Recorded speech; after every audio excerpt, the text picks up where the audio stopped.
யானை என்பது ஞானத்தினுடைய ஸ்வரூபமாக பார்க்கப்படுவதால் தான் அந்த ஞான விநாயகனாக அந்த விநாயக மூர்த்திக்கு அந்த யானையானது தலையாக பொருத்தப்பட்டிருக்கிறது.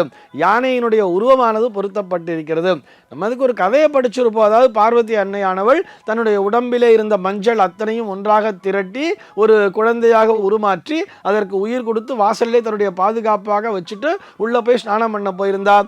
அந்த நேரத்திலே சிவபெருமான் வரார். இந்த குழந்தையானது சிவபெருமானை உள்ளே அனுமதிக்க மறுக்கிறது.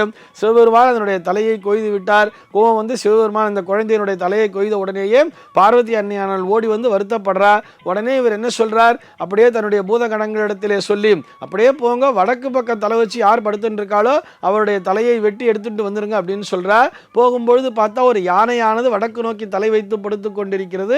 அதனுடைய தலையை கொய்து கொண்டு வந்து விநாயக பெருமானுக்கு பொருத்தி விட்டார்கள். அப்படிங்கிற மாதிரி நம்ம ஒரு புராண கதைகளை படித்திருப்போம்.